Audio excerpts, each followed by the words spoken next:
अगर आप B pharma कर रहे हैं या फिर करने की सोच रहे हैं तो आज इस वीडियो में आपको बताने वाला हूं बी फार्मा करने के बाद 5 चौंका देने वाले फायदे जो काफी सारे स्टूडेंट्स को पता नहीं होता है। और आपको बताऊंगा कि आप बी फार्मा करने के बाद गवर्नमेंट या प्राइवेट कौन कौन सी जॉब ले सकते हैं।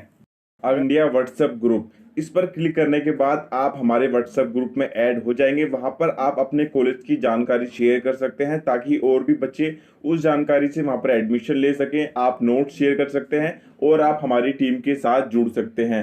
तो दोस्तों लिंक नीचे डिस्क्रिप्शन में है, अगर आपको वहां नहीं मिलता है तो आप मुझे कमेंट कीजिए, कमेंट में मैं आपको वो लिंक दे दूंगा और आप हमारे साथ जुड़ सकते हैं। और नीचे मैंने इंस्टाग्राम और फेसबुक का भी लिंक दिया है, आप हमसे वहां पर भी जुड़ सकते हैं। मैं आपसे रिक्वेस्ट करूंगा कि प्लीज़ हमारे ग्रुप को ज्वाइन कीजिए, वहां पर अपने कॉलेज के बारे में जानकारी दीजिए और आप हमसे वहां पर बात भी कर सकते हैं। व्हाट्सएप पर हमारी टीम से बात कर सकते हैं। उसके बाद दोस्तों आप जो भी नोट्स वगैरह या फिर जो भी इंफॉर्मेशन आपके पास आएगी बी फार्मा, डी फार्मा या फिर एम फार्मा के रिगार्डिंग, आपको भी वहां पर वो जानकारी मिलती रहेंगी।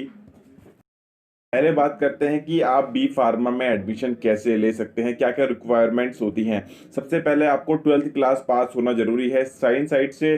और दूसरा, अगर आपके पास फिजिक्स केमिस्ट्री बायो है या फिर फिजिक्स केमिस्ट्री मैथ है तो आप आराम से एडमिशन ले सकते हैं। काफ़ी सारे बच्चों में कंफ्यूजन ये होती है कि मैथ वाले बच्चे नहीं ले सकते, लेकिन आराम से ले सकते हैं।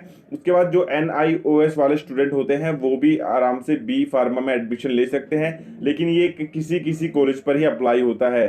तो आप पहले पता करिए उस कॉलेज में NIOS वाले स्टूडेंट का एडमिशन होता है या नहीं, उसके बाद वहां पर आप अप्लाई कर सकते हैं। और कम से कम जो एज होती है वो 17 साल होती है बी फार्मा में अप्लाई करने के लिए। ये छोटे से डाउट थे जो मैंने आपके पहले क्लियर कर दिए। और अब हम आते हैं मेन टॉपिक पर।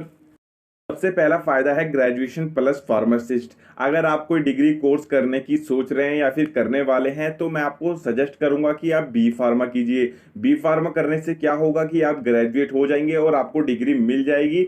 बस इसमें 1 साल ज़्यादा लगता है एक नॉर्मल डिग्री से, लेकिन इससे फायदा ये होगा कि आपको डिग्री मिलने के साथ साथ आप एक फार्मासिस्ट भी बन जाएंगे।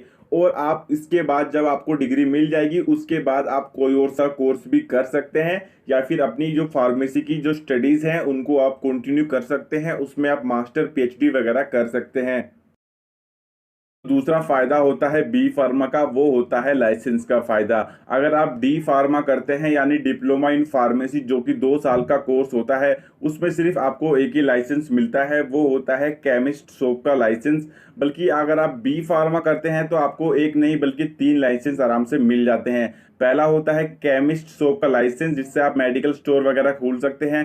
दूसरा होता है ड्रग मैन्युफैक्चरिंग लाइसेंस, जो सिर्फ बी फार्मा वालों को मिलता है, जिससे आप ड्रग की मैन्युफैक्चरिंग कर सकते हैं। तीसरा होता है होल सेल लाइसेंस, आप इससे दवाइयों को होलसेल भी कर सकते हैं।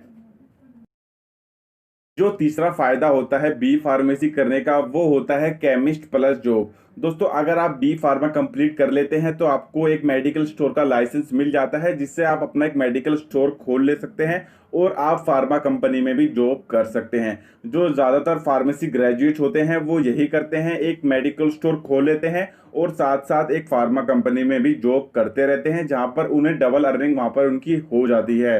अगर आप किसी भी फार्मेसी ग्रेजुएट से सवाल करेंगे जो जॉब कर रहा हो किसी फार्मा कंपनी में कि आपका जो केमिस्ट शॉप का लाइसेंस है वो कहाँ पर है या फिर आपने क्या किया उसका, तो उनका जवाब एक ही होता है कि हमने घर वगैरह पर अपनी एक फार्मेसी मेडिकल शॉप वहां पर खोल रखी है।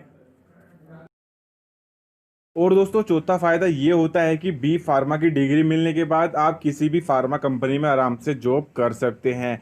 और उसके बाद क्या होता है कि जो गवर्नमेंट जॉब या प्राइवेट जॉब जो डिग्री बेसिस होती है, आपकी डिग्री तो कंप्लीट हो चुकी है तो आप वहां पर भी अप्लाई कर सकते हैं, यानी आप फार्मा जॉब तो कर सकते हैं, साथ में जो सबके लिए जो डिग्री बेसिस जॉब होती है, कॉमन जॉब्स होती हैं, वहां पर भी आप अप्लाई कर सकते हैं। और जो भी कुछ जॉब ऐसी होती है, गवर्नमेंट जॉब ऐसी होती है जहाँ पर सिर्फ फार्मासिस्ट जा सकते हैं, तो वहाँ पर भी आप अप्लाई कर सकते हैं। इसके बारे में मैंने कौन कौन सी जॉब होती है उसके बारे में मैंने नीचे बताया है, लिंक नीचे डिस्क्रिप्शन में है उस वेबसाइट का, उस वेबसाइट पर जाइएगा, वहाँ पर मैंने सारी जॉब के बारे में बताया है कि कौन कौन सी जॉब होती है। लिंक आपको नीचे डिस्क्रिप्शन मिल जाएगा, अगर नहीं मिलता तो आप मुझे कमेंट कर सकते हैं। अब बात करते हैं बी फार्मा करने के बाद 5वें फायदे की। अगर आपका भी सपना था कि आप डॉक्टर बने और आपने नीट का एग्ज़ाम दिया लेकिन आपका नीट का एग्ज़ाम क्वालिफाई नहीं हो पाया या फिर आपके जो मार्क्स हैं वो कम आए, उसके बाद फिर आपको जब आपके सामने कोई और करियर ऑप्शन नहीं रहा तब जाकर आपने फार्मेसी ली है, तो दोस्तों सबके साथ यही होता है, ये आपकी कहानी नहीं है। लेकिन अगर आपका सपना अभी भी है कि आपके नाम के आगे डॉक्टर लगे, तो आप वो बी फार्मा के बाद भी कर सकते हो। आप फार्मडी कर सकते हो। फार्मडी वाले जो होते हैं स्टूडेंट, वो अपने नाम के आगे डॉक्टर लगा सकते हैं। बी फार्मा करने के लिए बी फार्मा के बाद 3 साल की फार्मडी होती है। फार्मडी का मतलब होता है डॉक्टर ऑफ फार्मेसी। नाम के आगे आपके डॉक्टर लग जाएगा। इसकी और डिटेल नीचे डिस्क्रिप्शन में दी है, उस लिंक में आपको फार्मेसी की जॉब्स के बारे में और फार्मडी के बारे में थोड़ा और जानकारी आपको मिल जाएगी। उसके बाद दोस्तों पॉली फार्मा क्लिनिक, इसके ऊपर भी बहुत ज़्यादा चर्चा आती रहती है, नई नई न्यूज़ आती रहती है। तो आने वाले टाइम में भी शायद ये बी फार्मा वालों को अलाउ कर दिया जाएगा कि वो अपना एक पॉली फार्मा क्लिनिक खोल सकते हैं। इसके बारे में थोड़ी अभी इतना कुछ पक्का नहीं है, लेकिन दोस्तों आने वाले टाइम में इसका बहुत जल्दी आने वाला है कि पॉली फार्मा क्लिनिक खोल सकते हैं बी फार्मा के स्टूडेंट। और अगर आपका मन पढ़ाने में है, बी फार्मा के बाद अगर आप पढ़ाना चाहते हैं, तो उसके बाद आप पढ़ा सकते हैं किसी भी प्राइवेट कॉलेज में। मैं गवर्नमेंट कॉलेज की बात नहीं करूंगा, सबको पता होता है कि गवर्नमेंट कॉलेज में आप लेक्चरर लग सकते हैं या फिर प्रोफेसर लग सकते हैं, उसकी बात नहीं करूंगा। लेकिन अगर आप बी फार्मा के बाद एम फार्मा कर लेते हैं प्राइवेट से या गवर्नमेंट में, तो आप आराम से पढ़ा सकते हैं किसी भी प्राइवेट फार्मेसी कॉलेज में, क्योंकि दोस्तों वहाँ पर इतनी क्वालिफिकेशन नहीं चाहिए होती है। अगर आपका सच में पढ़ाने का मन है तो आप वहाँ पर पढ़ा भी सकते हैं और अपने जो गवर्नमेंट जॉब है उनकी तैयारी भी साथ साथ कर सकते हैं। आज के लिए दोस्तों इतना ही। उम्मीद है आपको वीडियो पसंद आई होगी। कोई भी छोटा डाउट होता है आप मुझे नीचे कमेंट कीजिए, आपको रिप्लाई मिल जाएगा। और आप मुझे इंस्टाग्राम पर, फेसबुक पर फॉलो कीजिए, वहाँ पर भी मैं अच्छी अच्छी पोस्ट डालता रहता हूँ। और दोस्तों जो मैंने व्हाट्सएप ग्रुप के बारे में कहा था, उसका लिंक नीचे डिस्क्रिप्शन में मिल जाएगा। उस वेबसाइट पर जाइए, ज्वाइन कीजिए हमारे व्हाट्सएप ग्रुप को और हमसे कनेक्ट होइए, हमारी टीम के अंदर आप जुड़िए।